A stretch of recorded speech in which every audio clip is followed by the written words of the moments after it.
I think we're live. Yeah, I think so. There, Jason.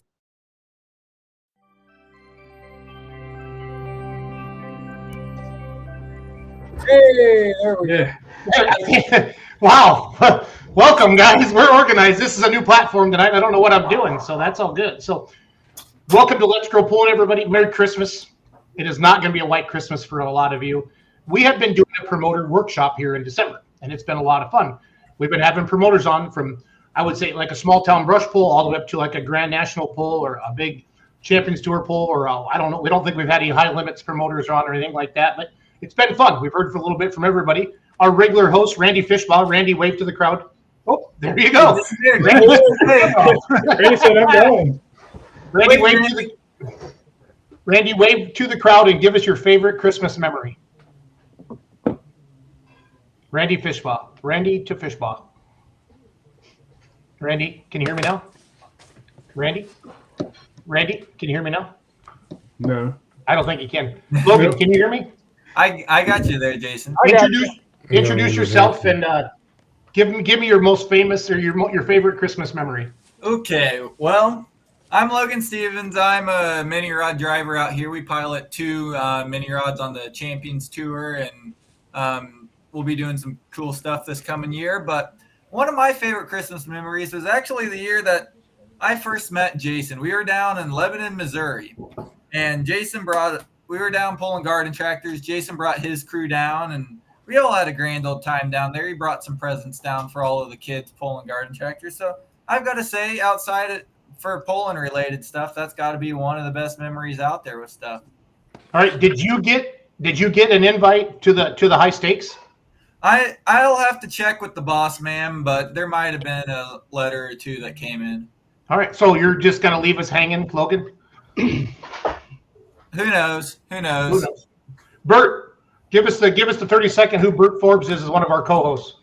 I'm Bert Forbes. I'm down here in the Carolinas. I don't do promotions down here and got a scoreboard. I show up to shows and we do replays and do live streaming for Full Pull and work with the United Pullers of the Carolinas and Carolina Truck and Tractor Pullers. So that's awesome. My 30-second intro. I love it. Randy Fishbaugh, can you hear us now, bro? Absolute. Okay, give us who are you, where are you from? Give us, and Bert, what's your most favorite Christmas memory? The year my daughter was born, she was arrived a week late, so she showed up on New Year's. So we showed up. She was supposed to be born on Christmas Day. She was actually born on New Year's Day, so we were all standing around, and my wife said, "I'm ready to have this kid. I'm done with this." And I was like, "Well, honey, what's so bad about that?" She goes, "I'm just ready to have this kid." And then a week later, she showed up, and you saw her here a little bit earlier. If you joined in, she was acting a little crazy and wearing reindeer antlers. So that's been my blessing. Perfect. Randy, who are you? Randy Fishbaugh. I'm on the Ohio State Executive Board. We were promoters at Norwalk, Ohio for about 27 or 28 years. And, we just do a few things. Randy doing Randy things. Everybody knows that line. So that's what we do. My most memorable Christmas deal is everyone's good. You can't pick them. Can't pick just one of them out. They're all good. Oh, that's so sweet. Randy's in the Christmas spirit, everybody. So absolute. So again, this is the Let's Grow Pulling podcast. We do this every Monday night, and Logan and Randy and I decided to do a promoter workshop for the whole month of December. So every Monday night in December, we've had promoters on from brush pulls all the way to Grand National pulls, like we have on tonight. Cody Lewis with the Show Me Showdown out of Macon, Missouri. Tonight we got Chase Smith from Greenwich, Ohio, and also got Adam Harris, the TMP Power Pull from the Carolina Pullers. So, Chase, I'm going to start with you. Who are you? What event do you promote? How long has it been going on? That kind of stuff. Give us give us the cool stuff about Greenwich, Ohio, Chase. Oh, let's see. Chase Smith from Greenwich. The Greenwich Firemen's Festival has been going on last year was our 50th year. I've been on the fire department for 7 years now, and I think this was our 4th year of Ohio State. We do a 3-day event. Used to be, we did Friday night was a truck pull, brush pull, and then Saturday night was a tractor brush pull, and then Sunday's a derby. We we went to Friday night of OSTPA, and then we combined the trucks and the tractors on Saturday, and we still do the derby on Sunday and fireworks afterwards. And we cook meat, I guess you would say. They're shredded beef sandwiches and whatnot. And we sell those too. So it's quite the operation. A year for days of fun. So Did you say how many years it's been going on? Did I miss that? last year was the 50th. So 2025 was the 50th. Technically, You're not that old, Chase. So, I feel like it. yeah, that's because you're a promoter. So. Yeah, that's most of it. Yeah. So. I feel the most important thing an adult does, whether you have kids or not, the most important thing I'm going to do as a man is raise my kids. And for people that don't have kids, I think they're a mentor or a big brother or a big sister to somebody in their town, or a niece or a nephew or a cousin, right? Absolutely. I think the most important thing in pulling is promoters. And I know this is a fact because we've all been to pulls that haven't been promoted well, right? And we've been to pulls that are promoted well, and it shows. And I just really, really want to stress that. And that's what's been fun about these promoter workshops, is because we all get on here and it's not competition. We all want to put on good truck and tractor pulls, and we want to promote to our locals what we're having, and ultimately bring a lot of people to town and pack the stands and pay a lot back to our pullers, and that's what it's all about. So I really wanted to say that, because if you've never promoted a pull, it's the hardest thing you'll ever do in your life, because everybody's got an idea, but nobody wants to do it. And they all go, here you go. And the people that are promoters, they wear that badge, and they just, I don't know, put that monkey on their back and they run with it. So Cody, who are you? Where are you from? Tell us about the Show Me Showdown. Cody Lewis, Macon, Missouri. Stephen Schaus and I are promoting the Show Me Showdown with our families, and I say that with a huge emphasis, because my family, I know, and Stephen's too, put a lot of time into it. So I had originally told my wife, "Oh, you won't have to do anything," and she probably puts more hours than anybody into it. So. So that's what we're doing this year. We had a PPL Champions Tour event last year, just went phenomenal, but we were just a fill-in date because of the calendar roll. So we did not have a date for this year. You know, it's really hard to get an event when you've got, you're working with 12 weekends to fill in a schedule. So this year we're going with Grand National. We're going to have a 3-day Grand National event with 9 Grand National classes. So it's exciting. It's super exciting. Since you guys made your big announcement, no, hold on. We'll keep going here. We're going to bounce around. Adam Harris, I know you as a 20 mule team guy, Diesel Superstock. So that got me excited when Bert said you were coming on tonight, but who are you? Where are you from? And tell us about your event a little bit. And then we'll dive deeper in. It's good to finally meet you, Jason. Yeah. I hate we wasn't on the program at the same time, but it's the way it works out. But I'm Adam Harris. I promote a Tomlin Mill TMP power pull, and I'm working with Blake Farms out of Union Grove, North Carolina, which is just north of us. It's a great family, hard-working family, just good people to work with, and we teamed up. And I wasn't about to take it on by myself. I mean, that's a big task. And like I said, in 5 weeks' time, I mean, it took them and us and Bert and his guys to pull it together. But it was a success, and we just real tickled to get involved. And I'm a puller at heart, and I tell you, promoting ain't easy when the smoke's in your blood. It's rough to watch them go down the track. But it was a learning curve and a challenge, and I see now that we got a lot of veteran promoters on board here, and we're looking to see what we can learn from you guys as well. Adam, what town is that in? Statesville. Okay. So, give me like a name. I'm from Wisconsin. Give me a town I would recognize, and how far are you from that? We're 50 miles north of Charlotte, not Charlotte, okay. Charlotte. But this is kind of NASCAR Central, hometown, Mooresville. We're just north of Mooresville, and I know all you guys heard the Biffle crash last week. I mean, that ain't 15 minutes from home. It's kind of reeking around here. A lot of hurt people over that event happening. So just keep your thoughts and prayers. No, and you read those memes on Facebook. We should be happy that we woke up today or whatever, and we always get stressed out and have a lot of anxiety and things like that. But when stuff like that hits you, that is. And I didn't know Greg Biffle, but Phil Kelly, who I work with on Full Pull Live, comes from the NASCAR area, and they were tight. And I was mad. I was sad that I didn't. He was supposed to bring Biffle by our booth at PRI last week, and he got tied up somewhere else. And that just makes you sick to your stomach even thinking about it. So nothing really clicks for me at Christmas other than, every year's a gift, and we never know when the last goodbye is, and just treat each other like brothers, and just love each other. And I mean, what bigger love is it than the tractor pulling community? I mean, great people. Yeah, you can't beat it.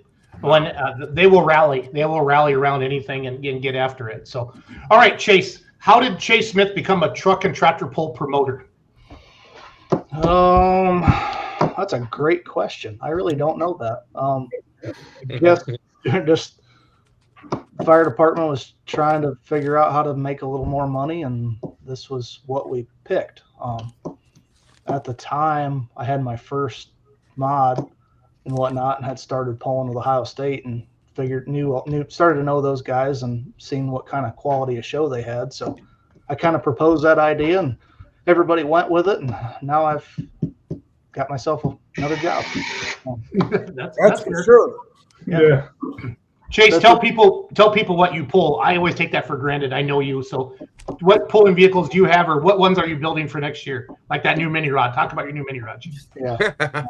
You'll have to call Brad and see when it's going to be done. But Okay. I've got Anybody got Corporal's number? Yeah. Yeah, I've got a 2-engine mod. I guess you could call it a light mod. We ran 25. We run mostly the light mod in the Grand National class. We run some in Ohio with the 7,500 pound stuff. We've got that, and then we got a 2-wheel drive that's not done yet, and then we got a mini rod that'll be done, I guess, in July. So my dad's Good gracious. so That's a full-time job right there.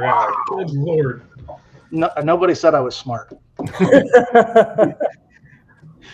Oh, you're not dumb though either, Cody. You're stimulating the economy, that's for sure. Yeah. I'm unstimulating my wallet. I know that. When did you, Cody? When did you start pulling? I think, 1991. I think. Okay. We ran Outlaws and Grand National, and then at the end of there, we ran the Bluegrass, the ATPA, the Pro Pulling League there deal, and then we took off about 14 years to raise some boys, because baseball season is the exact same time, so, and they all played a lot of baseball. That's good. No, it's good to have you back. And your truck is called Fired Up. Can you tell everybody about it? I'm mod 4-wheel drive, Fired Up, and when we were going to come back this time, we were going to put a 650 in it and run NTPA stuff and be able to run anything really, Right. And that just, man, we got a great deal on a big motor and got it. So we've been running the Outlaw Pro Pulling League stuff. Cool. How did Cody Lewis become a truck and tractor pull promoter? I think maybe it was on a bucket list. I'm not sure. And it came up that last year, the poll didn't have a promoter. And I had talked to Jonathan and Christy, and it just so happened that Steven had also later called them. So they just called me and said, hey, another guy from Macon's calling. Well, I'm good friends with Steven, and I didn't know he had called. So I said, shoot, I'll do that with him. That's an awesome deal. So I just look at it as, the Show Me Showdown's been around since, 80s, so we're just the stewards of the event at this moment in time. Did that start with Marinos, Cody?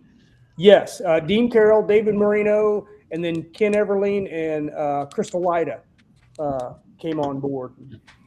Wasn't Dave's super stock called the Show Me Showdown, or what was it? That is correct. That's what I thought. Yeah. That's what I thought. And Dean still pulls. So Dean still campaigns a couple light supers. Okay, awesome. Adam Harris, how did you become a truck and tractor? Well, let's talk about your tractor pulling career. Tell us about what you pulled and what you've had in the past and that stuff.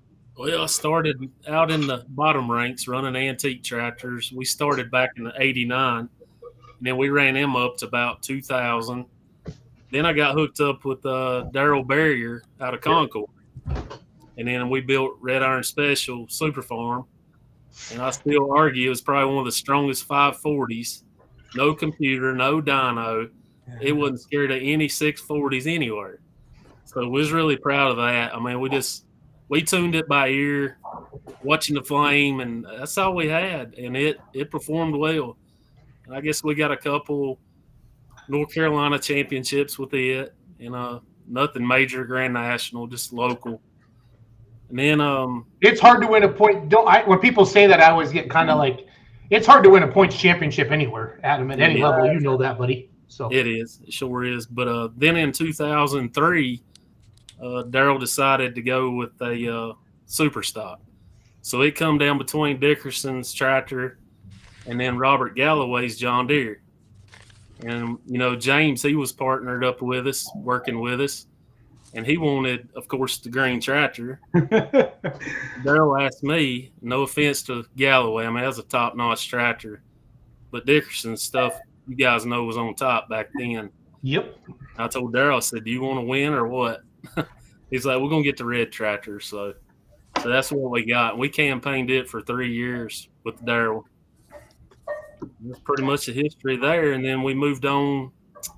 I guess after that, I drove a jet tractor out of Statesville, Sly Slick and Wicked. I don't know how long we run it, Bert, a couple years. Yeah, it was about 3 or 4 years you and James Van Hoy drove that because y'all cost me my points championship. You want to talk about it, Bert? You want to talk about it, Bert? No, it was the last hook of the year, and we had been playing catch up all year, and I think you and Van Hoy, it came down to the state fair, and y'all beat us right there at the end. So but well, if you want to hone on your driving skills, get on a jet tractor like that with that kind of power. Oh yeah. With a bad rear end in it. If you can drive a third, you can drive the wheels off a Super. Yeah, no doubt. No doubt. Point name.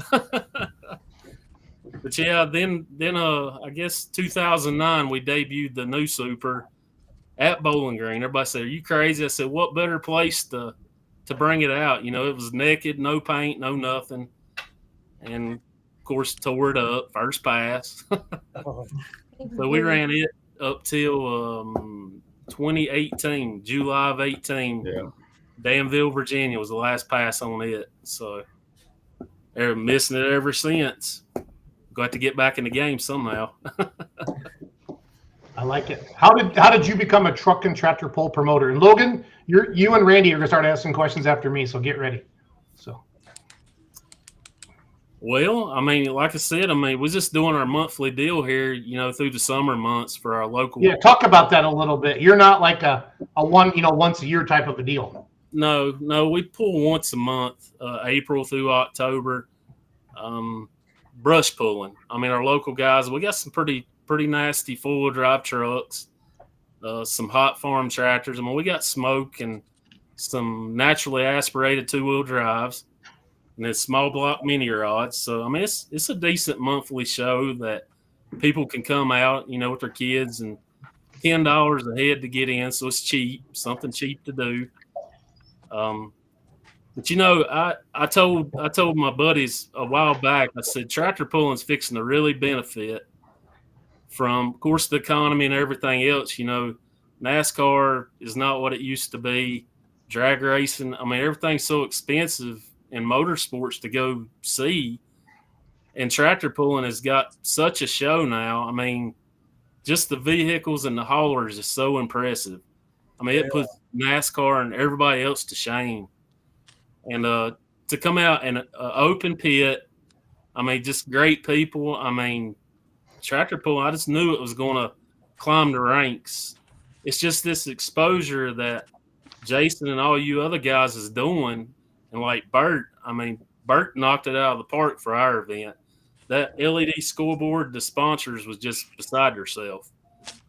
And we're still learning on the promoting aspect of it for the higher level events, because that's definitely critical.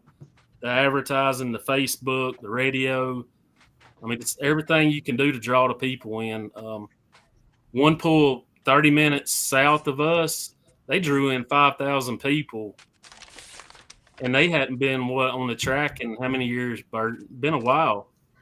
Yeah, you talking about Pumpkin Center? Yeah, it had been over a decade since they. Bert, did you say Pumpkin Center? Pumpkin Center Fire Department, yes, sir. All right, just checking. Yep. Wow. That's the hometown of Paul Norman, if you guys remember him. Yeah. I know the name, but I'm not driving with the vehicle. Billy Byers took over his name in a vehicle. The Warwagon? Warwagon, yeah. He had a 3-engine mod, and he run the big circuit and did really well. Awesome. Yep. Yeah. So, all right, Logan. You got to start. The pecking order is Chase, Cody, Adam. Okay. Oh, I was gonna flip it up, and we were gonna go Adam, Cody, Chase. But... Ooh, Cody's in the middle. So, say someone, me, anybody wants to wake up tomorrow and say, I want to put on a tractor pull. What's the first thing that you got to get your mind straightened out with and get down the road to start promoting a tractor pull? Adam. Oh, man. Finances. Can we afford to swing this thing? Is the sponsors going to, they got our back? And I got a good relationship between the Blake Farms and myself. Everybody in our community, I mean, it was 100% on board. But one thing we did learn that booking a pool that late in the year, they was already committed on their budget for the year. So it was a battle, getting enough help to get it done that late. But everybody came through. So get that sponsor money early in the year before they commit. Cody, what's your first kind of point of attack on tackling promoting for a new poll? Well, this is going to sound bad, but I did it just the opposite. I got the poll, Steven and I, we got the poll we wanted and booked it. And then we figured out how to pay for it, because it's kind of like getting thrown in the middle of the lake. You're going to swim or you're going to drown. So, and it was, and he's right. I mean, you start late in the year. Oh my goodness. But no doesn't hurt. So if you don't ask, you're never going to find out an answer, and no doesn't hurt. So that it is. But so Steven, he does anything that has to do with the ag side and the dirt side. Okay. So the park, everything, all I deal with is I want the pullers to be happy, because I'm coming from a pulling aspect. And so I want the pullers to be happy, and I'm talking to the sponsors. So that's kind of our relationship, the way we do that. You need to have multiple people doing multiple things, and you don't need to cross over unless you have to. Yeah. Delegating those jobs to a whole bunch of other people, it helps with the stress, but then again, there's just so much that goes on that one person can't really take care of all of it. Oh, for sure. You cannot. Chase, what have you figured out with getting ready to start promoting the poll? The venue is important, and what type of track it's going to be and what you can turn the track into. Like our event, it's had basically a brush pole on it its entire life, and there really wasn't much effort put into the track per se. It was kind of a scratch it, put a little water in it, and go for it. Well, that doesn't work when you're trying to put some horsepower through it. So being a puller really helps you be a good promoter, I think, because you know what you want to do. When you go to an event, how you want it to be, how you want to park, how you want to stage, how you want the track to be. Like you kind of know. So that's a big help. And I mean, obviously the finances are huge, and having the right people to help you. I mean, I'd be lost without Randy. He bends over backwards to help us, and we can't thank him enough for everything him and Susie do for not only just the pole, but the fire department in general. It's just, they're great people. Now, Jason, what pole are we looking at here? Chase, is this your pole that we're Yeah. looking at? Yep. Yeah, it was. So you look around, you see the crowd's fully stacked up there with stuff. What's kind of the next step? You got your event planned out, got everything there. How do you get butts in the seats? And how does some of the live streaming stuff play into getting the fans to your event? I mean, ticket price is a big thing, and what kind of like, so we've had the pro stock since we started, and we try and alternate who polls when every year. This year we went with pro stocks first, and most people don't, most of the time you got to wait till the end of the night to see the pro stocks, and pro stock drivers kind of get tired of waiting until the end of the night. So that was really big into that when he did the live stream for us. He thought that was pretty awesome that the pros were going to be first. Last year we ran the mods first. So it's kind of a, get some butts in the seat. Not everybody wants to watch Super Farms or whatever the case may be to pull first. So Cody, Yes. we saw you had a packed out house there 2 nights in a row. How'd you get all them fans in there? Well, we didn't have a packed show. We had a good show. So we need more. We need more fans. I mean, I'm so hopeful that the live stream stuff, all that will help. We've had a ton of excited people about who we're bringing. We've had people already booking hotels in town, and they're telling me, gosh, we're booking for the weekend already of the pull, next July. And so all that sounds good, but I am not a social media person. Like I am my wife and kids had to turn this thing on for me because I got no chance. Me too. And that's just not my thing, and I don't want it to be. I enjoy dealing with and talking to the people face to face every day, and at the pull, and like I said, my thing is I want the puller's experience. I want the Chapel Hill you pull in. Back when I went there 30 years ago, 25 years ago, gosh, more. You didn't even get the semi shut off, and they were sitting outside your hauler with water and soda, and that's what I wanted. So that's that was what we did all weekend, man. We just kept taking things to these people, asking them if they needed anything, and it's customer service, and that's kind of my part of the deal. Yep. So you went into that. How many years has it been since Macon's had an event? Well, Macon's only one. I don't even know if they had 1 year they didn't have an event. They've always had an event, and it's been. Let me rephrase that. Since the Grand National guys have been back in there with stuff. Grand National Day, those, and don't quote me. I mean, I think that was in the 90s, and then, then they went to ATPA, then the Pro Bowl, then they had some outlaw shows which were awesome in there also. But our number one thing that we have is all the crew. We have one track guy that was at the very first Grand National, and he's still on the track. And several, I don't know that anyone's on the track that has just been in there 5 years. I mean, they've been there a long time. The Wyatt family, gosh, I mean, they help in every single aspect from husbands to wives, and that crew's just there. So I didn't walk in and have the problems that a lot of people does. Like you're talking about preparing a track.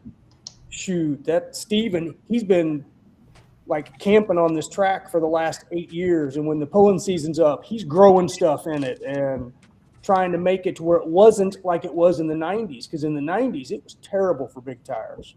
Yep. 80s, 90s, and now it's really good. Well, yeah, you guys did a phenomenal show. Adam, how did you get some of your fan base in? You mentioned there that it was your first year putting on an event and bringing in some guys. How did you go about getting the newer fans back into it? Well, we did have a sanction pool back in 2008. It was STPA. It was another sanctioned event in North Carolina, and it was running about like Carolina Pullers is now size-wise. So we had them guys out, and we actually did a July 4th event on a Friday and Saturday night, and this place was packed out both nights. We was guessing between 3,000, 3,500 people each night, and it was threatening rain both nights. Oh, wow. The advertising was really heavy on that event, through TV, radio, banners, all sorts of stuff. So then, I mean, from 2008 till now was the gap. So we pretty much leaned on Bert to take care of all the Facebook stuff. And then we put out, of course, flyers. I think the banners was a huge hit. Our banners this year had the QR code on it, and then Trap TMP Power Pool. So, I mean, everybody's familiar with our normal brush pool month to month, and everybody's like, "You're not scared that's going to affect, the big show?" I was like, no, because, I mean, when you put it out there, what's coming, they want the smoke and the noise. Our area really requested 2-wheel drives and diesels. So between the banners and what Bert did, I mean, the people showed up. I mean, we was pleased with our first-time crowd. But Adam, tell them, because that was one thing we discussed quite a bit, was, you normally see a 4x8 banner or a 3x5 banner, and it's horizontal. And Adam, tell them what you did to kind of switch it up, and I think that really paid off and actually worked out pretty good. Actually, it's a rodeo event just one exit north of us. And by the way, we're like rock throwing distance from Interstate 77 from our track. So, and it's right at the get off ramp. So there's not a pool anywhere no easier to get to. But anyways, the rodeo guys did their banners vertical. And the T-post is really close together, so wind didn't affect these things at all.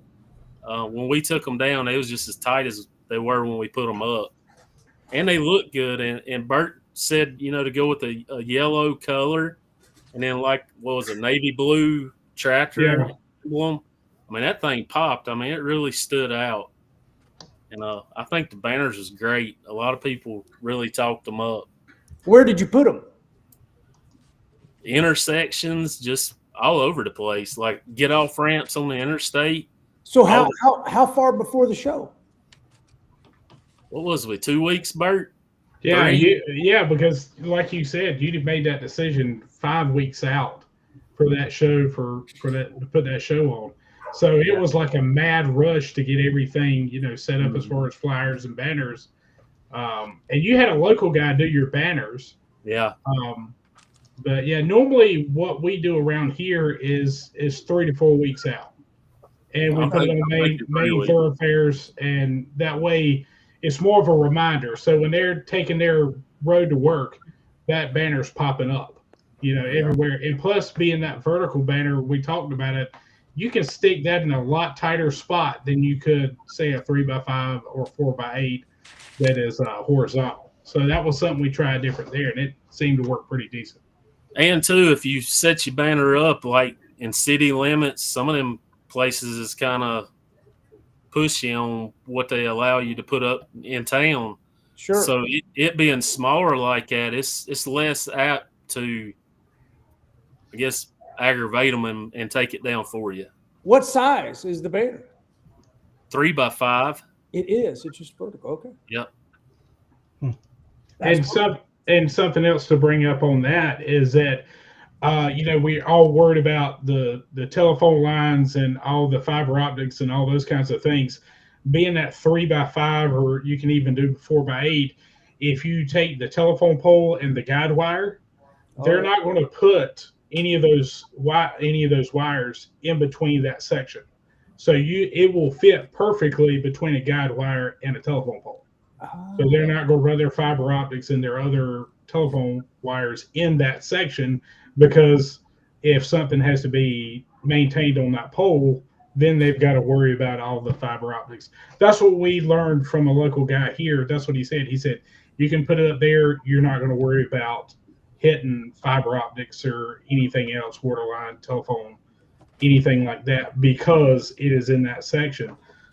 So that's one thing we talk about with promoters, is either stick it in a tree line, like in a field, or either try to stick it in between that guide wire and that telephone pole. So we're gonna double our amount of banners. Last year we had 20 and just hit all the main big intersections. But this year we're going to double those and go to 40, which they were pretty pricey, but I believe will benefit. I need a picture. I need to see a banner. Do you have one? If not, I've got one here. I think I do. Winston-Salem one, but it's basically, but this is, there he goes. I knew he had one sitting right Heck there. yeah.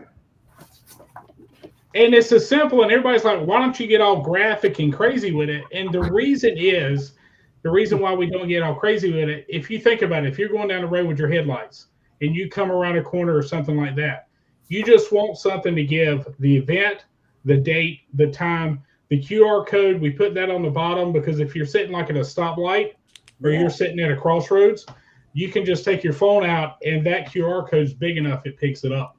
Wow. That's So awesome.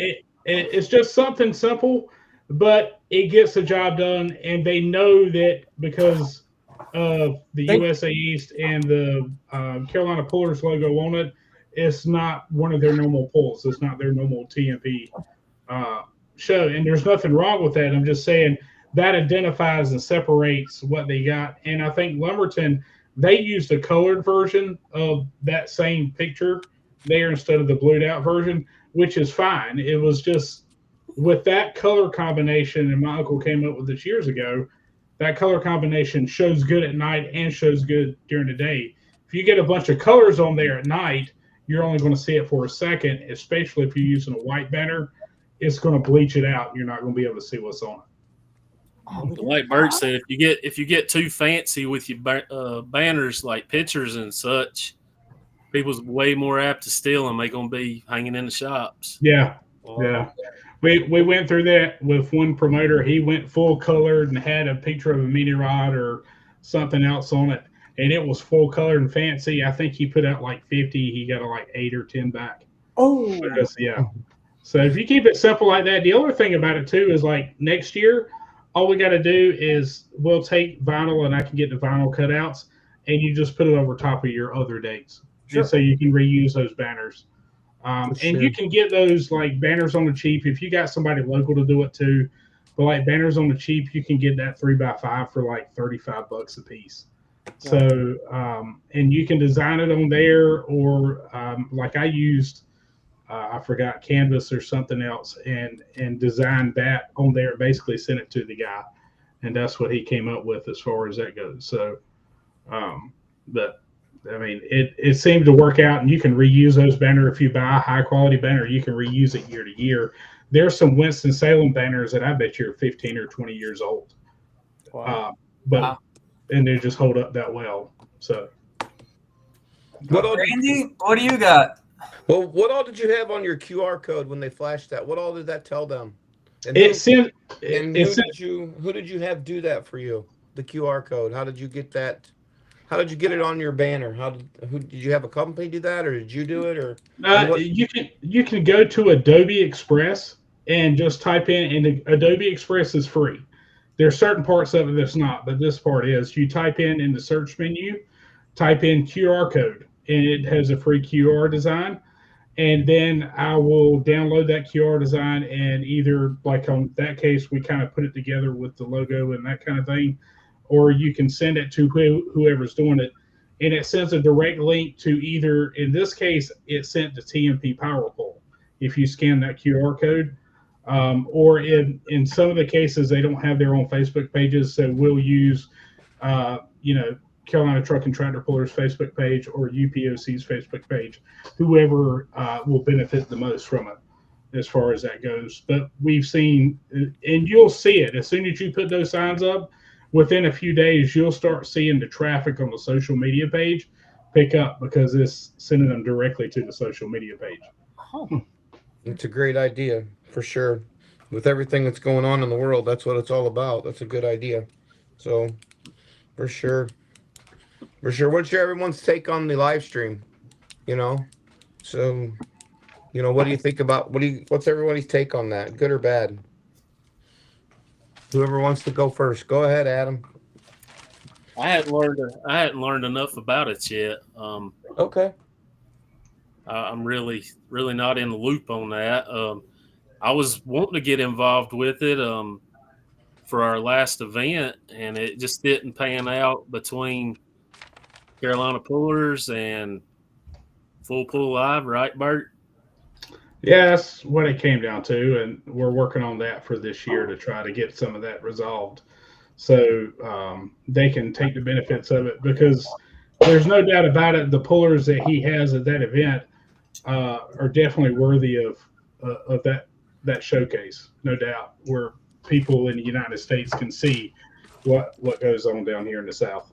I honestly don't think it's going to affect us, really. I think it's designed.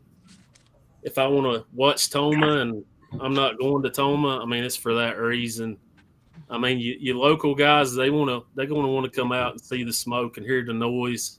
It ain't the same through that live stream. We all know that. So no, my personal opinion, I don't think it's going to hurt us that bad. Okay. What's your thought on it, Cody? Well, I can tell you my hope. Okay, My hope is that it will excite people enough to come out and see it. With showing the pit area and everything that's there, that's part of the show, is going through the pits and being able to talk to these people. So if they can showcase that stuff too, I truly hope it gets people out there. I'll tell you our number one thing. If we were able to get more locals here, it would change. And we have a good local base, but gosh, there's so many people that are coming from out of town, out of state to the pull. We need to get more locals. So I'm dodging your question a little bit because I don't know. Okay. I don't know truly how it affects, because part of it you might say, well, gosh, why would you drive to the pull when you can watch it live stream? Sure. There's nothing like that smell of methanol burning or the diesel smoke, or you get a 2-engine mod and it's pounding the ground when it comes by you. What do you think about that, Chase? What's your thought on the live stream? I'm a big fan of it. From the promoter side of it, we haven't, we did it this year. I didn't have one person say, we didn't come, we just watched it on TV. I mean, so I think it's great for your sponsors and the exposure that you get for, there ain't anybody on here besides Randy and I that knew where the hell Greenwich, Ohio even was. And now there's people watching. It's, town of 1,200 people. How would you ever grow that to, hell, I want to go see like a good time. So from the promoter side, I think it's great. The puller side, I think it's even better. We get to market ourselves if you are looking for a sponsor or anything, and just to go back and watch the whole class, and it's in slow-mo, and you can see when something went to hell or really good. So I think it's invaluable. So I hope it will change the sponsorship. I hope that the sponsors will get enough of a value out of it that they're calling you and asking you. And we didn't lose from last year. I mean, if we lost somebody, it had to be since then because they all wanted to come back on. So I hope it helps that. Yep. Yeah, for sure. And like you say, I think a lot of that the live stream is really good because a lot of it is the when the camera fans the crowd and let's face it, we've all been on the TV, and when they fan the crowd and some of our local people get to be on TV a little bit, there's people excited about seeing that, and it gets them to come back for more, and and it really helps like I say, it's valuable for our promoters to get that for their sponsors, in my opinion. But that's just mine. But just getting some of those people on, getting those people a little bit of 30 seconds or 3 seconds of TV time is a lot that people can talk about that, and I think that's really big to get people to keep coming back or to go to another event close that has live streaming. That's just that's my little 2 cents on that one. So for sure. I completely agree with Randy on that. Is regardless of who your live streaming platform is with that, it's not detracting anything from people who are going to come or going to come anyways, regardless if there was a live stream or not. And that live stream may open some eyes to, well, we watched it live last year, let's go to it this year kind of deal. For sure. Right? For sure. Cody, what I'm excited about making this is the first time Grand Nationals have been back, right, in a long time. What you starting on a Thursday night, what we can do with social media. Can you guys hear me? Is my mic working? Sorry. Yeah. Yeah. Can you hear me? Okay. Yeah. Sorry. Yeah. Cody, what we're going to do with you having 3 nights like this, Cody, and just build this thing up, the momentum and the fear of missing out as the weekend goes with social and the live stream and stuff like that. That's how you build into a Friday and into a Saturday, Cody. I'm excited about that. So. Well, I mean, we're truly excited. I mean, we're expanding the pit area past what it is, and we're making provisions for parking, and so we are anticipating having a problem, and I hope to.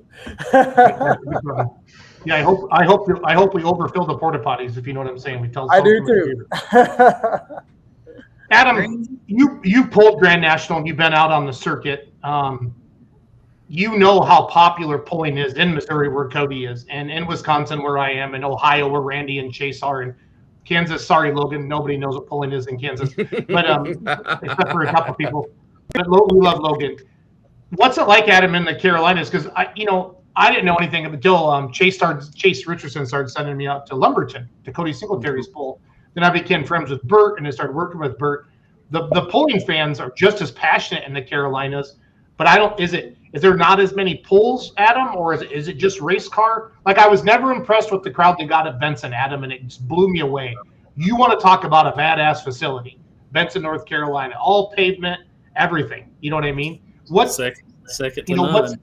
Yeah, Raleigh, the State Fair, it's great crowds, but shit, it's hard to screw up a State Fair. It's kind of like Louisville. You got 100,000 people walking around drinking beer all day. If they're not going to want to go to a truck and tractor pull that night, we're doing something wrong. You just read my mind. I mean, I was literally thinking that. I feel like in the South, people, I don't know if it's being familiar with it or what, but to me, they don't appreciate it the same way they do up north. I mean, Ohio, Indiana, Wisconsin, all over the place. It's a different understanding of pulling. In the Carolinas, a lot of people ain't never heard tell of it, and I don't know, it's different. The appreciation's not the same. I mean, we got 3 really strong pro stocks down there in the Shelton camp. And, most people in the Carolinas don't even realize what caliber tractor they are. And I don't know. We got to grow it to that point. of understanding. I don't know if it's from the lack of farmland down our way or what, but it's just different. Once we get north of West Virginia, it's a whole nother world, a whole nother appreciation. You know, I had to drive 10 hours to BG, and then Rona Vinny come up to me and said, "I just want you to know that tractor is beautiful." I mean, a Confederate flag, you know, that used to be a problem back when. And Miss Rona approached me and said, "I want you to know that thing's beautiful, the flag and all." And that made my day. You know, people in the South wouldn't even comment on it. So that's the difference in appreciations. And I think that's where the live stream is coming in a little bit too, because a lot of the pulls, like, you know, especially on the eastern side of the state where we have been doing live stream, the numbers have gone up a little bit, and people notice some of the pullers we have, like the Beasleys, you know, Cody Singletary. You know, there's just tons of great pullers that we have in this state. And we got some Pro Street diesels that are just pure nasty. And, you know, we had a couple go down to diesels in dark corners, and 3 of those trucks were in the top 10 both nights. So, you know, we have got the vehicles here. It's like Adam said, it just seems to not have the punch or the viewership. But I think that's starting to change a little bit by just looking at the crowd numbers.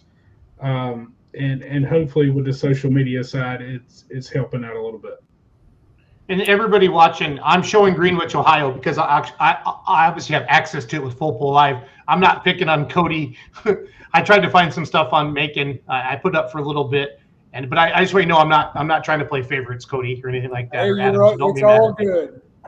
Okay. Because Adam, I went rolling through your Facebook page, but I just found a bunch of garden tractors, so I didn't want to put that up right there. No. But I tell you one thing I've noticed too, and Bert, I think we're really gaining ground on the northern states. I'm not going to say the other word, but anyway, we're gaining ground because a lot of northern guys are moving down here, and that's what I targeted last fall. I went to Mooresville, North Carolina, and that's around Lake Norman. You know, Trump's got his golf course and all that down there. There's some high-end people down there, and I mean, you got all these families with little kids and stuff, and them people know pulling more than, you know, Southern people do. Our locals. And oh yeah, they seen them banners, and that drew them. They knowed what they was going to get when they come to it. And I think we benefited from that, and I think next year will be even stronger. Well, I have a question for you guys. Let's say the first truck and tractor pull you ever went to was the local county fair on a Thursday night, and you watched the farm stock classes. Love them to death, okay? Or your first truck and tractor pull ever where was Bowling Green. How are you going to think about the sport differently after you leave that night? Oh gosh.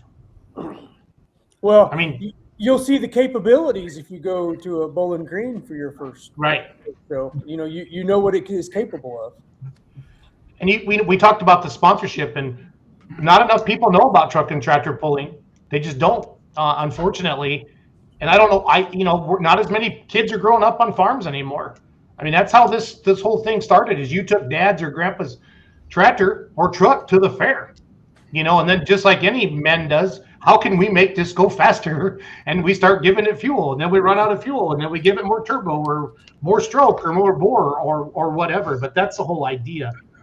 Beside that, but that's one thing, like a TMP pull. When you have a bigger pull, Adam, how do you let people know that's not your everyday weekend pull? Or, it's just. And I love garden tractors. We have a Facebook page with a couple 100,000 followers for garden tractors, but unfortunately, they don't draw a crowd like you want them to. They're great for kids.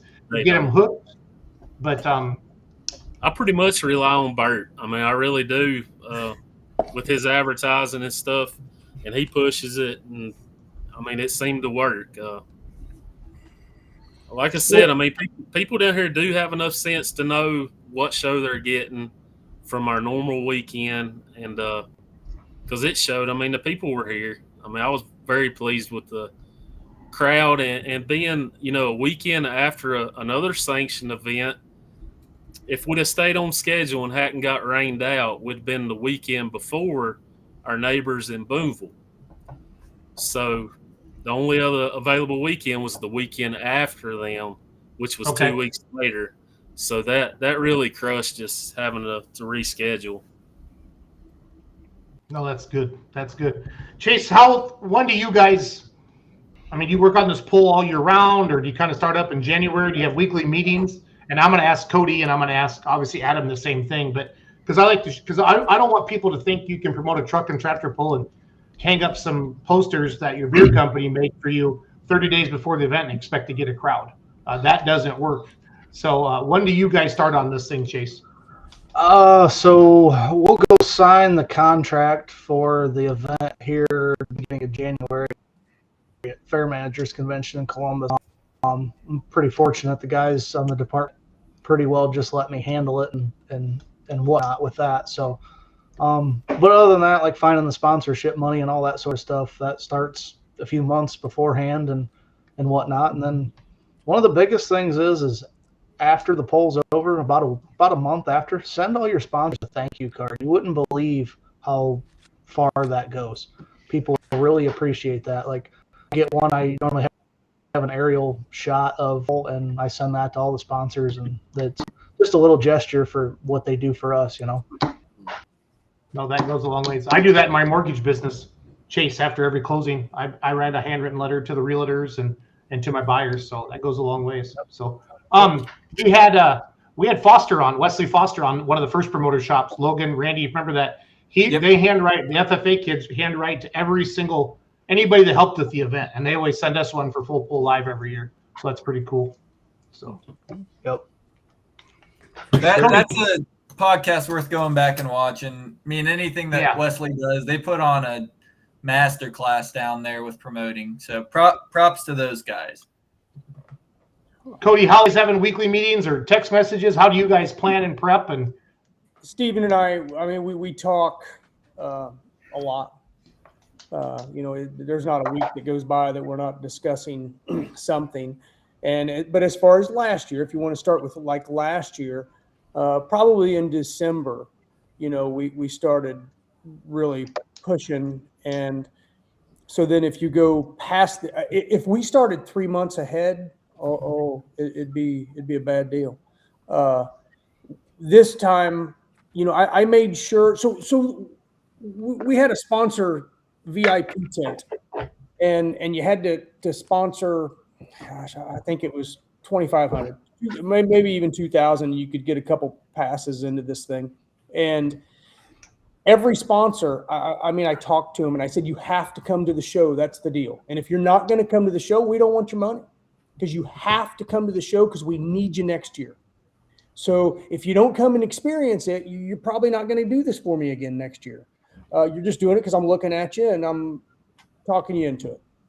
So I made sure, and I enjoyed it, going into the VIP tent and talking to every single one and making sure that they were having the experience that they needed to have.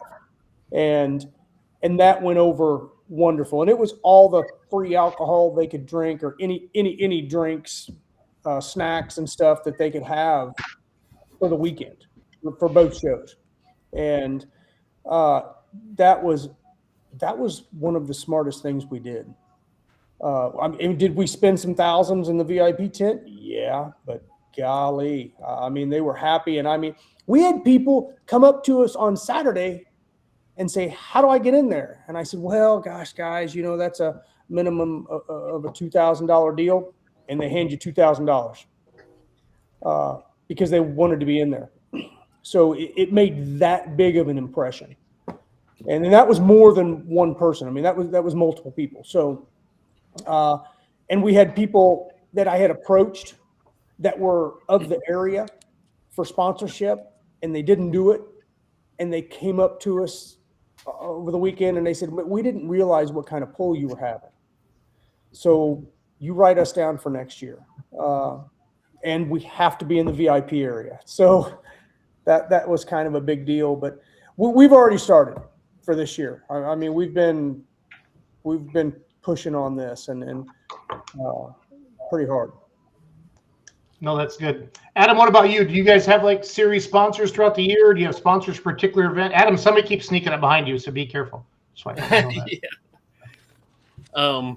Yeah, we got our normal sponsors that kind of carry us throughout the year, and then probably half of those guys got involved with our one big event, and yeah, well, I mean, we're still, like I said, it was such short notice for us. It was about near impossible to pull it together, but of course we're going to start. As we put the Christmas tree up, we'll go to work for next year, and we look for bigger things next year, hopefully. You guys tell me what it take to get a class of pro stocks down south. Yeah. And you're gonna have to put some fuel money up just to get them there. You know what I mean? Right. I think, and you got to get it open. Like for you, Adam, if you did something in the spring or the fall, I think you could get 4 or 5 of them. You know what I mean? And you'd have to start working the phones. I know, like Diesels and Dark Corners, they wanted some bad. They're at the end of October though, and I would say if you said one class is really very, very ag related, it is pro stock. You know, I mean, you think of every pro stock puller, they're tied to farming almost some way, besides Mike Connie, and Mike Connie probably farms too, for all that I know. He does. I think you have to get out there and really work it, and stuff like that. So Well, I mean, we offered fuel money. I mean, pay a really good purse, and we still didn't have no luck. I guess the guys was so busy already in the field, so yeah, we don't know what it's going to take. that's like our Pullers Championship. We do it the weekend before Memorial Day, Adam, and we get some turn downs. Kevin Masterson turns us down every year, and he always gets an auto invite because he wins Champions Tour every year, pro stocks. But he's planting corn. He's not going to he's not going to stop running his planter, to come run for $5,000. You know what I mean? Right. But someday, hopefully, we can get pulling to where the guys will park the planter for a weekend. You know what I'm saying? Right. And then at the end of the year, people are combined or they're tired or they're wore out, and you guys know how we all feel in August every single year. This was stupid. This is dumb, that kind of stuff. But then you give it a month and you're right back in November and like, let's go pulling again. So Here we go. Tara Moore, when my internet catches up. There is your pro stock chick right there. She's not too far. Tara's she's in Pennsylvania, right, Randy? Down in New York. I'm not sure exactly where she's at, but they got 2 good running pro stocks for sure. They do. I thought they had like 4. Oh, maybe. I don't know. What's your dates on it again, Adam? September Labor Day weekend. Yep, Labor Day weekend. The field. Yeah.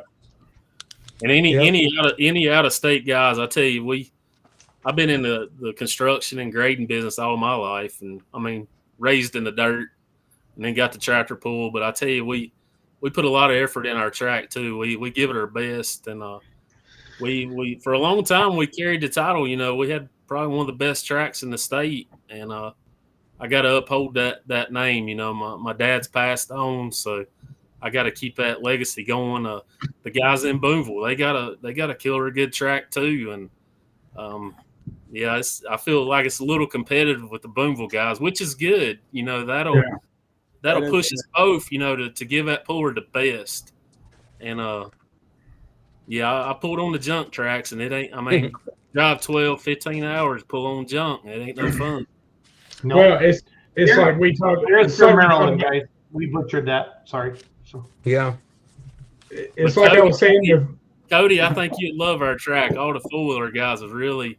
I was already thinking that. I was going to say, in North Carolina, you either have a sandy track, like a gray sand or even a red sand, or you've got the red clay, sticky, gummy stuff. That's what I'm talking about. And that is what's in Statesville. It is red, it's sticky, it's gummy, and whatever gear you think you can run, you might want to go down one more notch. That's good stuff. Yep. But pulling's really coming back in the South. We're real tickled with that because it was hurting for some time.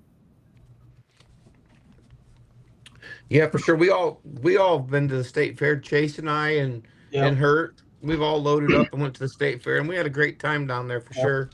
Yeah, So, it sucks we missed it this year, but back to the farming thing, we were all farming, and it's kind of hard to leave when it's when it's farming time. But yeah, the state fair, I've never been there. It's just neat, how they drag you in and out, and the people everywhere. I mean, There are people everywhere. I've never Holy seen crap. freaking people. I don't know how many people go to that state fair, but it's unbelievable. I mean, Unreal. I mean, we watched them shuttle bus them guys out of there. Remember that night, Chase? There must have been 8 or 10 of them big buses hauling people out Yep. all day. It's well, crazy. when you go into the fair to get something to eat, and you can't. I mean, there ain't anywhere to walk. It's, Yeah. yeah. Yeah. And like I said, we've all migrated down there. It was a lot of fun, that's for sure. So Yep. for sure. Cody, on the sponsorship side of it, do you put like a nice pamphlet together, or is it all handshakes? Kind of share how Show Me Showdown goes out and solicits partners. So we did put a pamphlet together. This year, we're still finalizing that. I think somebody's dog heard my dog. Sorry, guys. So We're still finalizing that, and it's pretty nice. I mean, my wife's going to an enormous amount of work to really we go after a particular sponsor.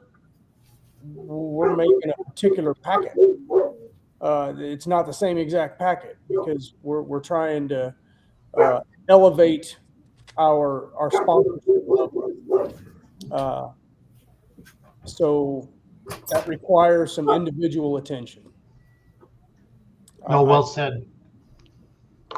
So it's not just a generic thing. It's basically, I want to show them what we can give them, because that's the main thing that should matter to them, is what are they going to get out of it, and how are we going to help their business.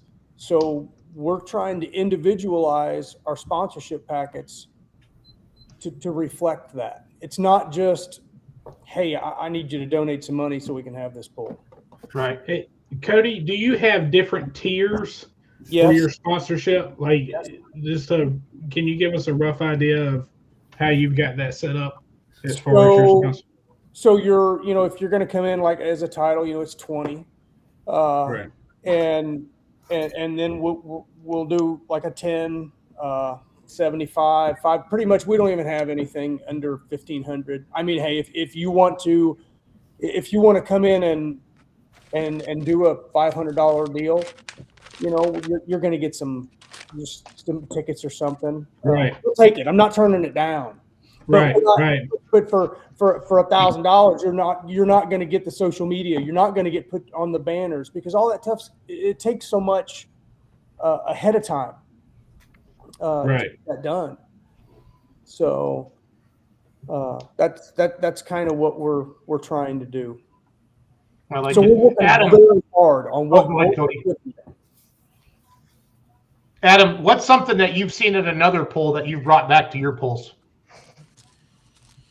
I'll tell you, Chapel Hill ranks up there. That's hospitality and being organized. That's one of my favorites.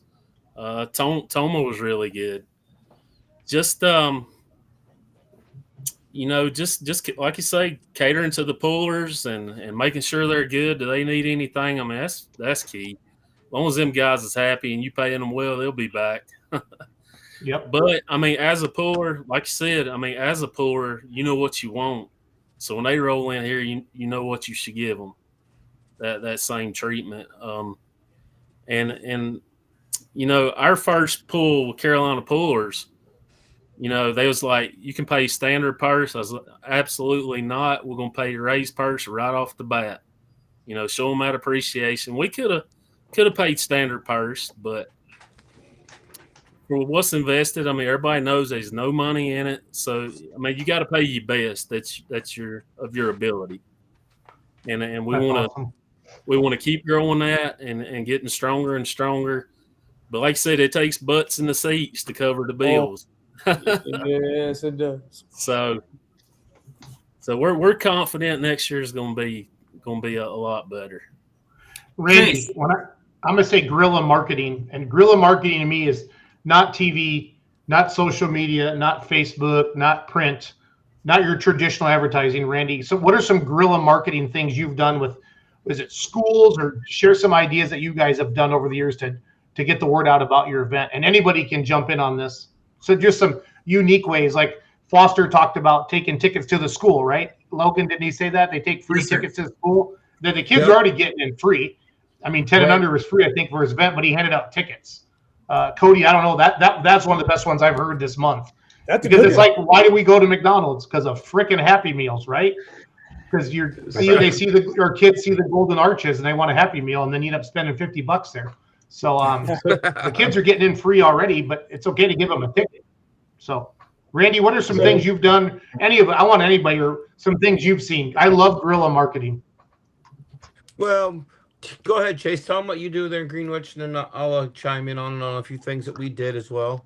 So, I really don't. I like that, taking tickets to the school. That's kind of neat, but really haven't done anything like that yet. I guess something that it really isn't marketing, but something that maybe it comes to mind. You know, Jeff Hurt come and polled with us, and he shucked the blower belt off of one of them, and he give it to a couple kids in the crowd, and I hope that sparks them wanting to come back next year. You know, I think one of them might have been one of my kids, but that's beside the point. So. But and also we did at Chase's event, the pizza shop chick and myself, Chase, his wife, Jeremy Smith. We all threw in a bunch of T-shirts, and we had frisbees, and we had a bunch of stuff like that. And we in between classes, we drove the Gator down through there, and we pitched all that stuff off. And I know a few of our other venues, Mount Vernon, Ohio, I think Ashland, Worcester, a few of our bigger ones, they throw frisbees out every year, and I'm not gonna lie about it. I try to get one. I've got I don't know 8 or 10 of them from Mount Vernon, just hanging in the garage. But I think that really works. And they just advertise for their venue, but at our finale, what really I think worked and got the crowd involved, and I'm hoping that it makes people come back, is the finale only had five vehicles, and they had the competitors sign their name on the frisbee, and then they threw them into the crowd. And if you had if you had Jeremy Smith's tractor or had his frisbee and he won, they came down and they gave him T-shirts. So hopefully a lot of the kids, all the kids benefited from that. And then they would let them kids climb around or get their pictures taken with the tractor. And that really seemed to work. It got people excited about it, and we're hoping that will bring them back around for sure. Right. Yeah, I didn't think about that. I mean, we do an event. We've done it the past 2 years now, but we've done an event T-shirt with last year's winners on it. And Sure. then has our fire department logo and whatnot on it. But yeah, all that stuff matters. Yeah, the event T-shirts work real well. I mean, you sell quite a few of them, don't you, Chase? So, Yeah, it's hit or miss. If I knew what colors to buy every year, but it seems to. And what size? And what size? Yeah. You've Never done that. Yeah. Do you have a 2T or do you have a 7X? Well, no. Just get a dump truck load of youth large. That's always a hot one. Yeah, for sure. The pink ones are always a hot item too. The ladies always seem to get a few for The sure. lime green and the pink for some reason. Yeah. But that seems to be some of our, as you would say, guerrilla. But that I think that trying to get the crowd involved to get them to come back, throwing that stuff out. Them guys were excited. They're Right. crawling up the fence there trying to get to us, and we thought we had a bunch of stuff. I mean, I don't remember how many shirts that everybody had, but the back of the Gator, I mean, it wasn't heaped full by any means, but there was a lot of stuff there. And should Susie and Bailey, it was like, we weren't to the 200-foot marker yet, and everyone's like, "Oh shit, we got to take our shirts off to throw them out." We'll give you the shirt off our back if you keep coming back. What the hell? But yeah, people got excited about that stuff for sure. So, and frisbees are cheap too. Get them, put your logo on them or put your event on them, and send them up into the crowd. It's a lot of fun too. Get your pullers to do it. So, Randy, what did you do promoting your events in the days before social media? oh shit. We did billboards, and this is gonna show our age here, Logan. We used to do billboards, and then actually the newspaper was a big thing back then. We did it in the fair books, and we used to print 3,000 or 4,000 fair books. We passed them out to all the people. I mean, That was long. That was all before social media. What's that, Susie? Posters. Yeah, we did posters. Hang them in the gas station or in the pizza shop. We did all them. We still do those same posters. We get those for all the venues. But we did that, and then we did Semi this. trailer, huh? Yeah, we did Yeah. some. Yeah, I had Yeah. a 45-foot freight box that we did. We got a big banner and put on the side of it, and I moved it from. I'd have it out 2 or 3 days at this farm, 2 or 3 days at that farm, and we drug that thing all over the county. And we had pictures on the side of it, for the hog show and the demo derby and the tractor pull. And we had that right in the middle. I actually did it. Had 5 events on there, and they did it for the days that they were there, and we moved it all over the county. That was a good thing to do, but that turns into a job then as well, So, but it was there. We didn't have any social media in the beginning when we were doing all that stuff, so that's what we did.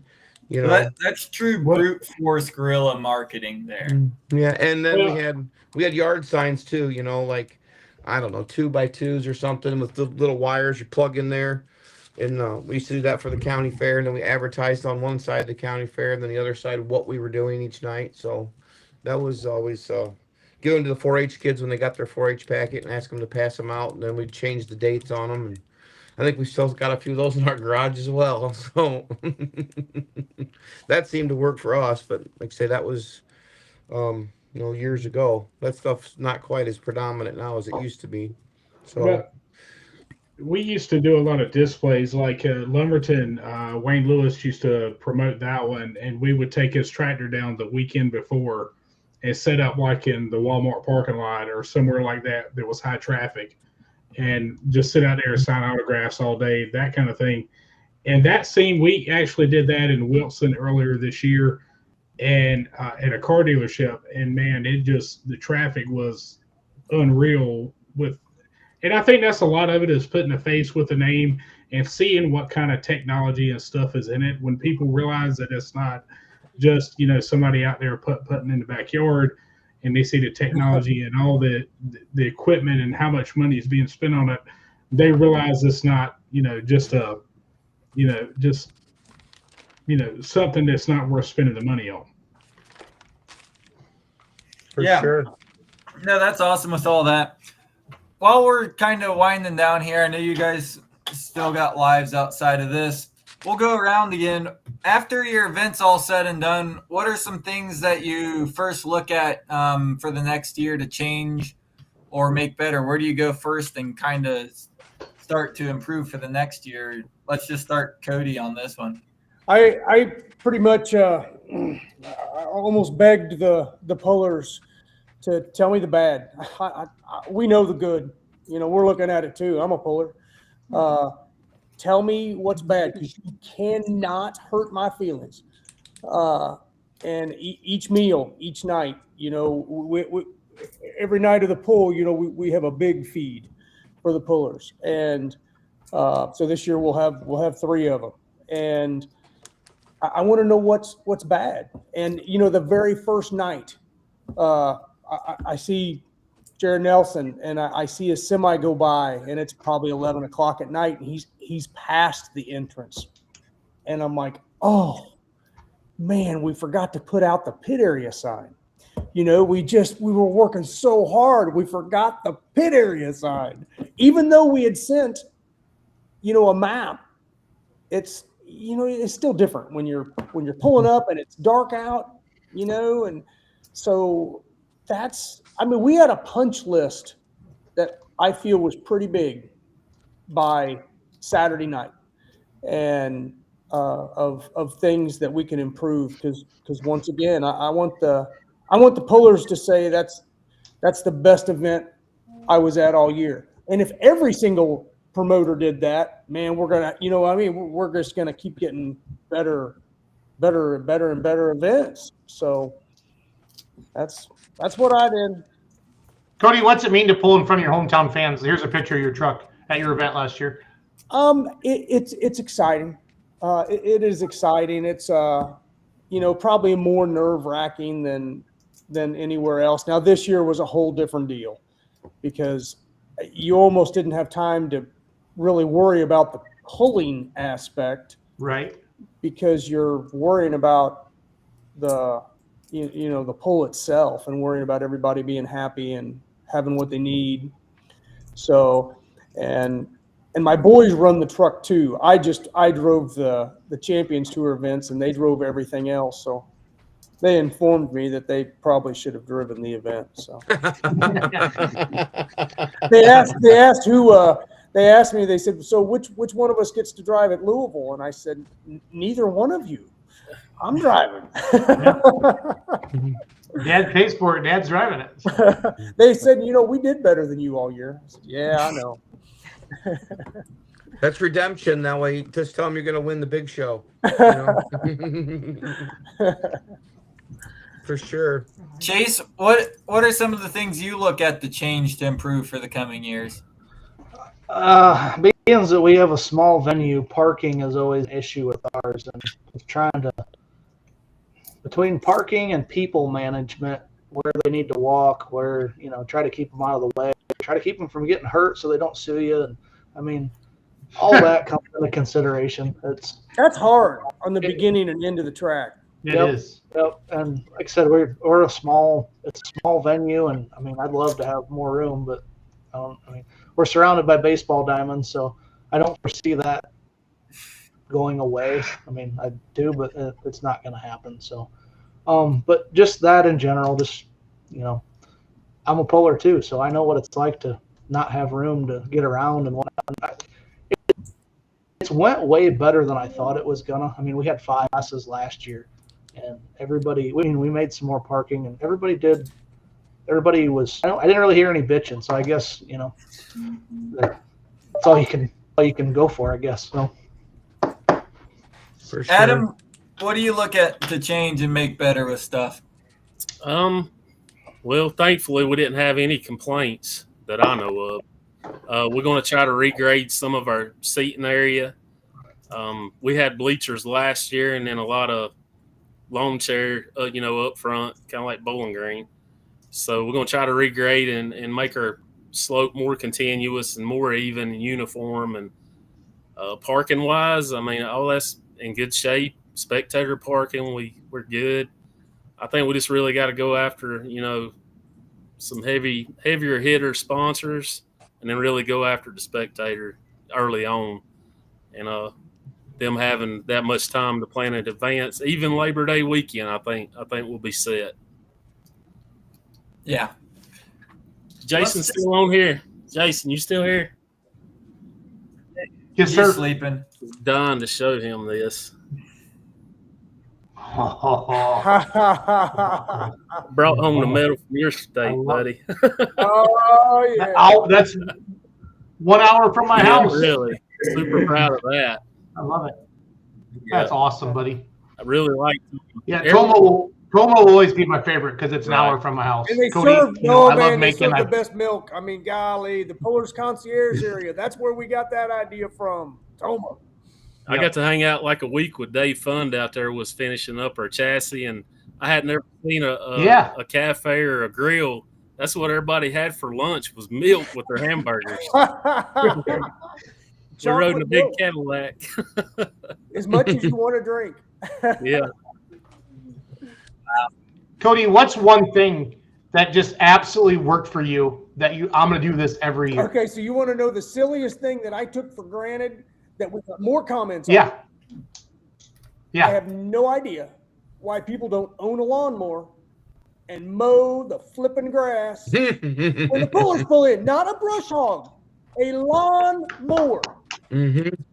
You mean you don't want to walk through a hayfield? And all the bugs. So we mow.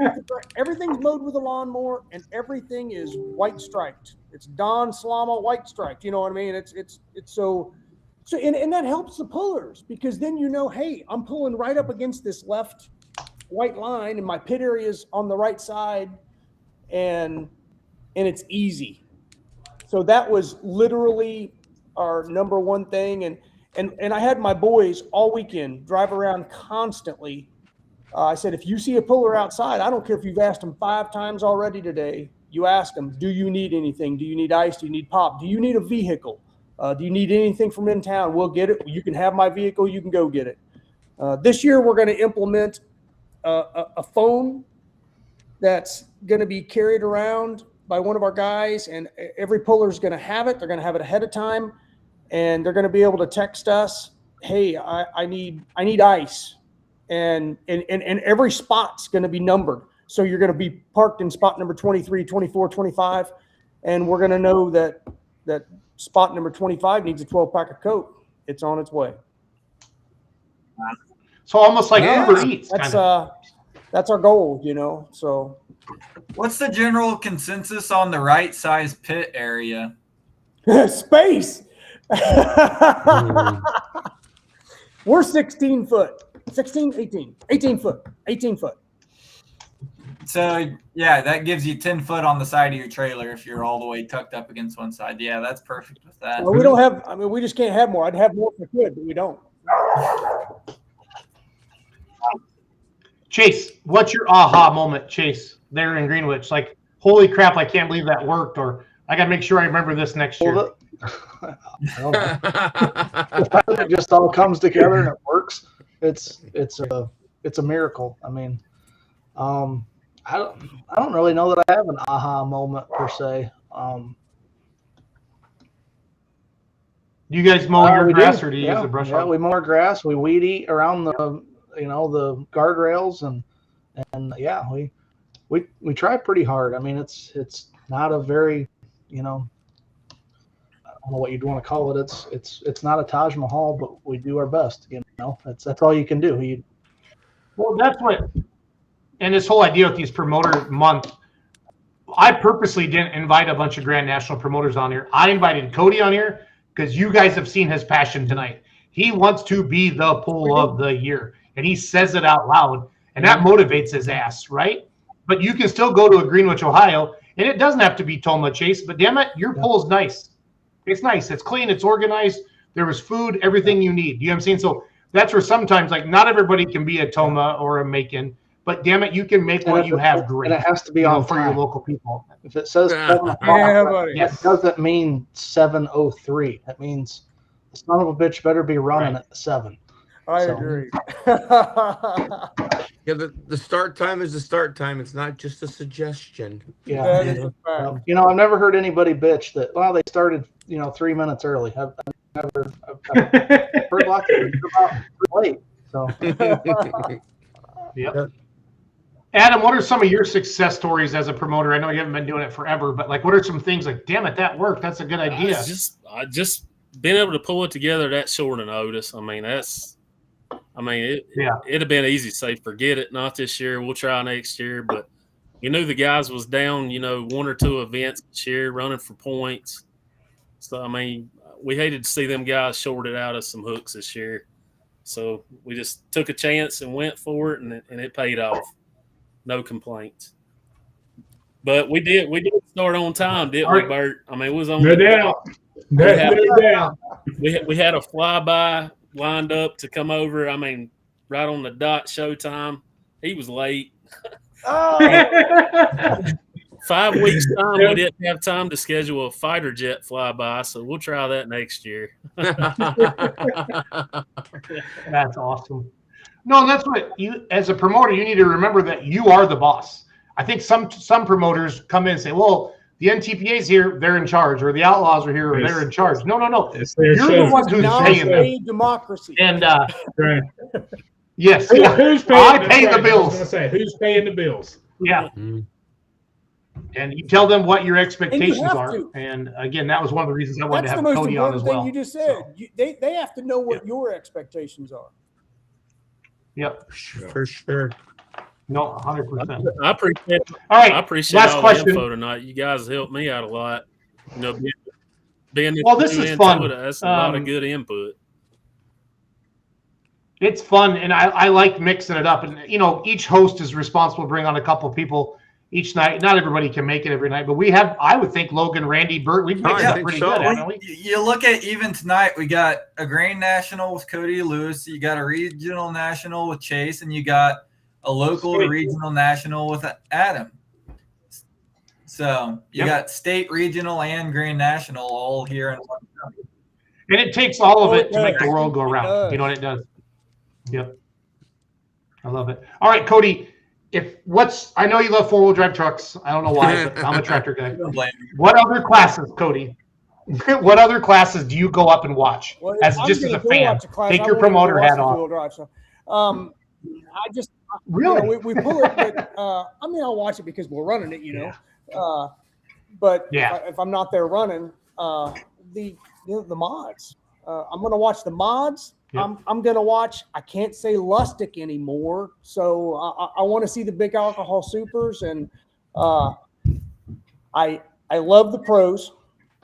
I mean, because they put on an awesome show. But probably one of my newest favorite classes, due to the truck background, that flipping diesel truck class is. Oh, Super stock diesel gosh, truck. they're unbelievable. I mean, that's so far out of my budget. Yeah, I they couldn't do that in a million years. But boy, if I could, I would. I love it. All right, Chase, you have a mini, a two-wheeler, and a light. Well, you don't have a mini yet, but you're getting one. You have a two-wheeler and a light mod or a mod. What are some of the classes that you enjoy watching, The Chase? Unlimiteds for sure, and I don't really want to do that just because of how much work it is. But I'm gonna, my own tongue, diesel super tractor, like that's. And I hate diesels. I'll be the first one to say that. I respect it. I don't like diesels, but diesel super, they're just fucking cool. I mean, They are cool. Yes, they are. Colin Ross and them guys, it's just the shit's cool. It's just nasty. It looks like a lot of work, but it's cool. So, yep, that's about it. Adam, what about besides diesel super? Adam, If what do I you like win to that watch? Bud? 1.6 billion, I'm coming after Colin. I'm gonna have That's what it's gonna take, just so you know. I think the driving ability would be close, but the budget, whew, we didn't talk it over. If we hit that one, we're gonna have a tractor and trailer. It's gonna be called the motor toter. Just the whole engine, spare engines for the track. Not definitely supers, pros, unlimited. So I'm gonna stay old school. Yeah, I never got to see mods really, honestly, until like the last couple of years working for Full Pull. Growing up with Dad in East Central Iowa, and then Badger State and Tri-State, and then the first time I saw an Unlimited, I said, "What the holy hell is this?" And we're having unlimiteds on Feature Week this week on Full Pull social media, and those guys, you would think they have the most money. Okay, they have the most FU money in pulling, right? If you have an unlimited. And they're the coolest out of everybody. They don't care. Like they party the hardest. They're the most fun. Everybody comes to the same pit and they joke around. Joe Ader comes around. They just pick on each other. And if somebody has a bad pass, they just hammer on each other. Like they're mean to each other. Like poor Billy Beers. That poor guy. I don't know. It's fun being around them. And I've just been blessed the last couple of years to be around all those guys. It's a hoot. But hey, Adam, I got a quick story real quick. So last year in Rockwell, my dad drives my tractor, and he made the best pass on all year. And he was in first place. And Dan Mayer, I was sitting next to Dan announcing, and I said, I freaking jumped over the fence, ran out and interviewed my dad because he wasn't getting on it, hard and coming out of the hole. And Dan goes, well, the good news is, Jason, you're in first place, and there's only one tractor left. But the bad news is the next tractor is Colin Ross. And he went about 30 feet by us and just pulled back on the throttle. And I'm just like, damn it, That's Gina. an impressive ride. I'm ready to see Bauer get in there and lock horns. That'll be Oh, he will. No. Don't you think old Kent Payne and the boys are just getting ready? And Doug Meisinger, who works on my tractor, he came out with a whole new setup last year. Once he gets that thing, they're all coming. And Colin wants it. Colin's like, whatever, kind of not. He isn't going to tell you he's bored, but he's ready to. He wants some competition. Payne's there. I was just reading this for the show. But, yeah, they got a lot of stuff left there in the tank to go after the Ross boys. Hey, I did call Wayne Purser last week, and I said, Wayne, we need that, that 7-engine, 8-engine, 9-engine, whatever that flipping mod is that Tim did for you. We need that thing in Macon. And so he says, well, I can't guarantee I'll have that thing ready yet. So come on, Wayne, we need that tractor. No, that thing's gonna win the internet like in your pro stock at Louisville when it rolls out of the trailer the first time. So we did the Tim Engler podcast with No Practice podcast. Mackenzie and I went down and helped Tim set it all up, and Tim showed me some pictures of it. Unreal. Yep, that's pretty neat. Well, guys, this is great. Merry Christmas to everybody. Cody, can't wait to see you this summer. Chase, good luck this summer. Adam, I'm gonna try to get my butt out to North Carolina and see you. I got to get out to Chase's pool last year. Randy, thanks for hanging out with me this past week. Randy Fishbaugh stayed at my house the past 2 nights, or not last night, but the Friday night, Saturday night. We had a little beer money pulling team Christmas party, and Randy came up for that. Him and his wife Susie. We went antiquing. I love antiquing now. That was fun. His wife goes in and buys stuff, and then Randy just asks like the history of the town, and he learns a lot. Yeah, it was fun. We got to see a lot of neat things. We drove around. It was cool. We had a lot of fun. We got to ride around in the Tesla. Man, that thing is pretty badass. I'm telling you. Everybody, when I first got it, all the liberals flipped me off, or no, all the conservatives people flipped me off. And then when Elon took over, everybody's flipping me off now in that car. So I just kind of smiled. I never thought I'd say that thing about an electric car. The first thing you think about electric car, it's like smashing on a golf cart. I'm telling you, it's badass. It does it make the noise like? Does it make the noise like on the Jetsons when they floor it? The noise. Just the guy in the passenger seat does. Yeah, the guy in the passenger seat next to him. We've talked about doing that, Chase. We've talked about doing that. And Adam, this is fun to meet you finally. I mean, I've watched your tractors over the years, and obviously Diesel Super has always been my favorite class growing up, watching John Klug and Ernie Ropp and all my heroes. I tell you, pulling. I remember at Toma. I think it's the year we got the buckle, and Blagrave and us, and I think Henderson, Stray Horse. 3 of us was in the pull-off and up and Adam John Deere. Neil Gettinger. And I tell you, if you sitting in the bullpen and Edson comes to you and says, "I'm pulling for you," you're our shot at winning this. Now, buddy, that'll make your head blow up. But I mean, really, it was humbling for Esden to make a comment to a little rookie guy like me, cheering me on. That was one of my highlights right there. Yeah. That's something my dad said to me the other day. He's like, I can't believe that I'm pulling with my heroes, and I can actually, we actually have a seat at the table, and hear my dad say that was pretty neat. Supers are making this year. I'm well aware of that, Cody Lewis. I'm well aware of that. I have one last question for everybody, and it revolves around what you guys were just talking about. Tell us who your hero is, Cody and Adam, Chase. Who is your pulling hero? Who is it? Gosh, I mean the Holmans. I mean that's okay. I don't know how you could say any more. I watched and watched. Yeah. I did not in 20 years of running any Grand National stuff or Michigan stuff or Ohio stuff when I was up there. I didn't not see them go down the track. Sure. Because I wanted to watch the whole shot. For sure. What do you think, Adam? Who's your hero? I'm going to have to go with the hometown guy, Bobby Bess. He was an old super stock puller. He's been to Louisville, Chapel Hill. He's been around. What's his tractor called? I don't know if he had a name. I really don't. I don't remember a name being on that tractor. I really don't. Yeah. He was just an old dairy farmer that was hooked up with Hypermax, and he just knowed how to do it. But driving. Well, he was a very good dairy farmer if he was spending money on Hypermax. Adam, I want to be clear about that. So. He probably told me, the most about how to drive them and how to maintain, and just I'd have to go with Bobby Bess, the hometown guy. What do you think, Chase? Who's yours? That's a loaded question. My grandpa's kind of minded me into pulling, and I mean he was at the start of mod pulling. They built their first one in '73 and '80s and whatnot. And, with Ohio State. With Ohio State, yep, with Ohio State. I got on with that, and then built a truck. And next to that, the Banner brothers. I was probably 6, and we were at Canfield. And Dave got both hitters in the pull-off, and it was just him. And he ran them both again just as hard as the fucking things would go. And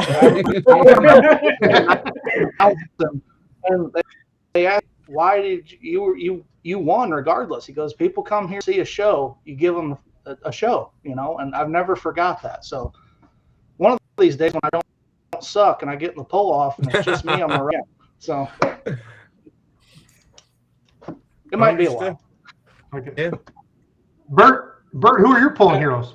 This is fun. I like this I got question. a couple. Joe Ader, and I got to announce with him for full pull at Bowling Green a couple of years ago.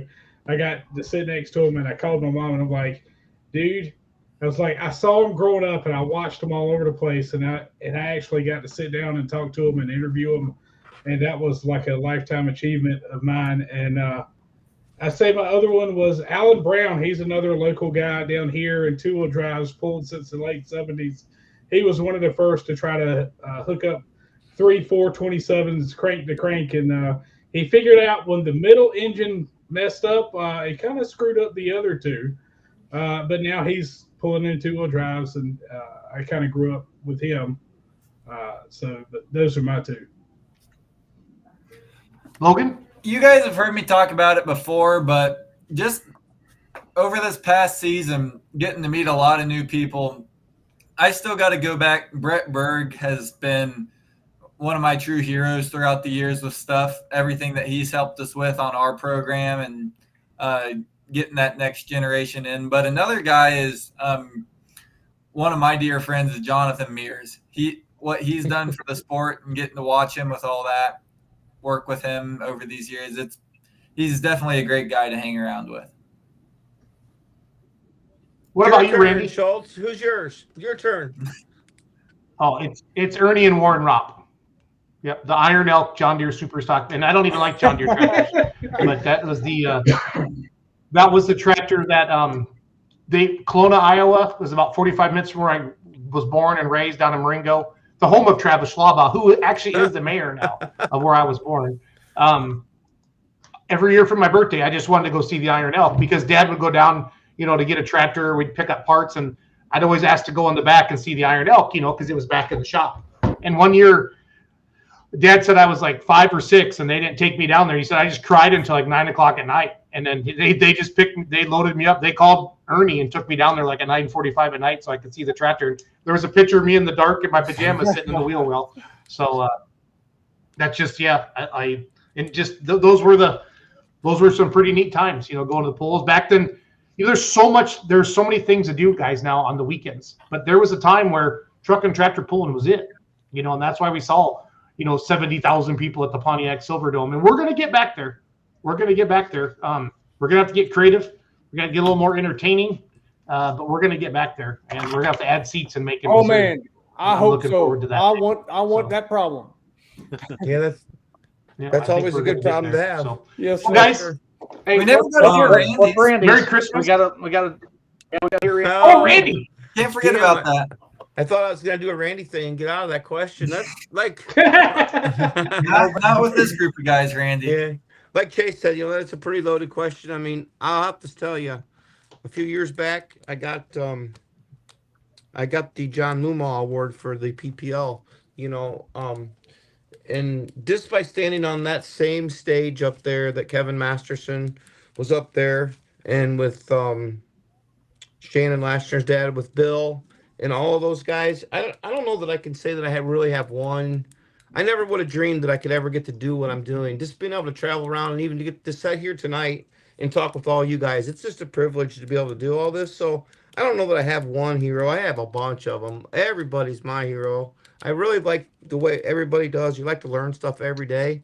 But if I had to single-handedly pick one, I'm going to have to go with the Grandview Gangsters. Them guys, the Pro Stocks, they've really escalated that class. And Kevin Masterson's a great man to talk with. And after Don passed, and then Daryl and Patrick, those guys are pretty damn cool guys to hang out with. And so if I have to pick one single person, I'm going to go with Kevin Masterson.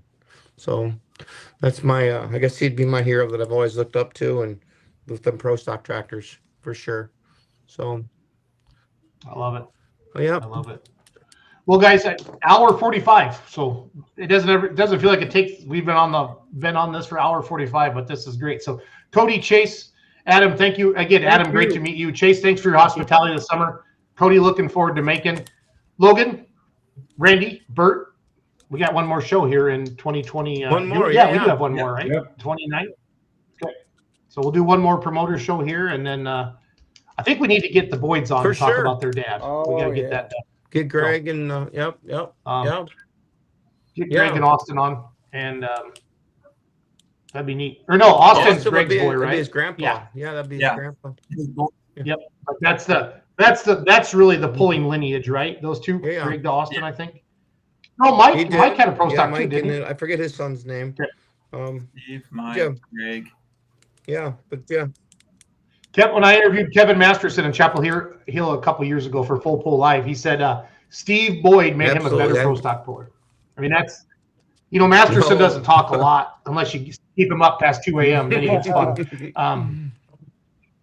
We did that one time, and that's a different podcast. And but it's that's one of the coolest things he said. I always remember that. Yeah, Pretty neat. For sure. Pretty neat. But I love hearing Cody say that his wife does so much. And Randy and I have talked about bringing our wives on, or the wives of the pulling, do a podcast with just them some night too, because they hear us talking on the phone all freaking day long about this stuff.